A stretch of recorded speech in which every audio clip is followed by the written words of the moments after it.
Nous relisons Éphésiens chapitre 2. Éphésiens chapitre 2, nous lisons les 10 premiers versets. Vous étiez morts par vos offenses et par vos péchés, dans lesquels vous marchiez autrefois, selon le train de ce monde, selon le prince de la puissance de l'air, et l'esprit qui agit maintenant dans les fils de la rébellion. Parce que on peut bien connaître ce qu'est la nouvelle naissance, on peut comprendre l'importance de la nouvelle naissance, on peut comprendre la nécessité de naître de nouveau, mais prenons le prophète dans la prédication Le péché impardonnable, prêché le 24 octobre 1954, au point 57. Le frère Branham dit ceci, commence quelque part là. Mais quand un homme est né de l'Esprit de Dieu, vous le trouverez tout aussi libre et humble que possible. Donc ça veut dire, quand on dit humble que possible, c'est qu'il est au niveau le plus élevé de l'humilité. Amen.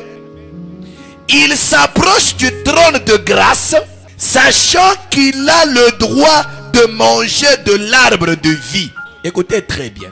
Car quelque chose est arrivé à cet homme. Est-ce que vous saisissez cela? C'est quand un homme naît de nouveau, quelque chose lui arrive. Donc la nouvelle naissance, c'est pas une imagination. La nouvelle naissance, mais la nouvelle naissance, quelque chose qui vous arrive.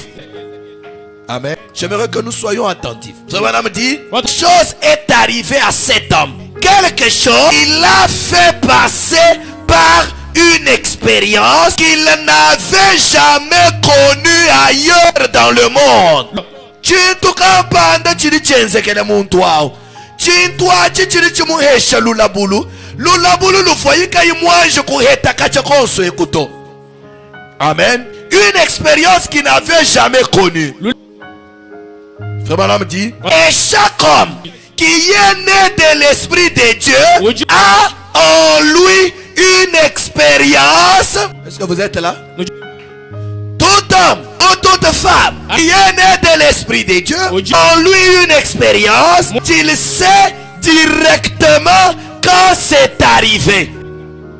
Muntu yosu ni muluma ni mukaji udi muleji ibo chakabidi kunyuma wanzani udi ni lulabulu munda mwendamu lulabulu walo yeye muntu wa mumanyi jiba jifubwalo abu bwenzeka. Amen. Nous voulons parler de comment la nouvelle naissance vient et à quel signe la reconnaître. Quand est né de nouveau, quand quelqu'un naît, il passe par une expérience. Cette expérience, est-ce que vous saisissez cela? Cette expérience est en lui. Il connaît quand cela est arrivé. Et comment c'est arrivé.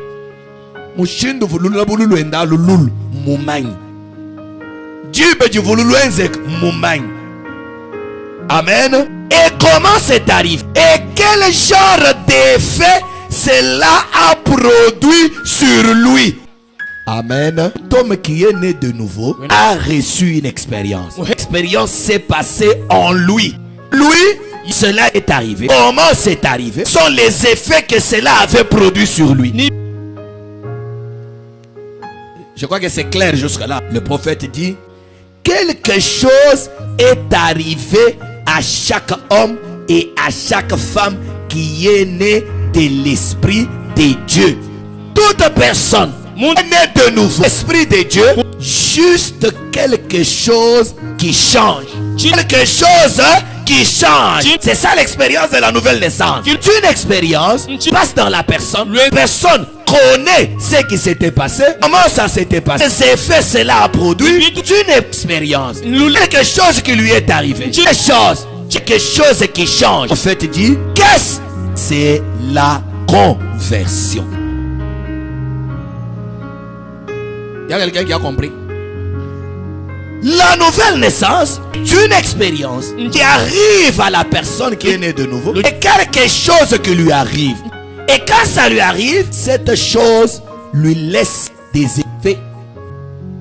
Nous prenons Frère Branham, la prédication Hébreux chapitre 2, troisième partie. C'est un message du 28 août 1957. Passons au paragraphe 232.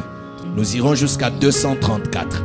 Nous prendrons encore 242. Le prophète dit, Paul a trouvé cela, qu'il a eu cette expérience. Avant qu'il n'accepte cette expérience, elle devait être ramenée à la Bible. Paul avait eu une expérience, il l'a ramenée à la Bible. Nous voyons, c'était pour se rendre dans un autre pays. Il y resta 3 ans. Il parle dans la lumière, mais persécute. Alors il pose la question. Une chose étrange. C'est une conversion. Une chose étrange. Prenons maintenant 242. Donc la conversion, l'expérience de la nouvelle naissance, faire demi-tour. Nous voyons que quand Paul se convertit, qu'il eut cette véritable expérience, il avait complètement fait demi-tour. Conversion veut dire faire demi-tour. Conversion veut dire faire demi-tour. Vous allez dans cette direction-ci. Ensuite, vous vous retournez. Vous recommencez dans le sens inverse. Vous recommencez. La conversion, c'est faire demi-tour. Et un demi-tour, une volte-face.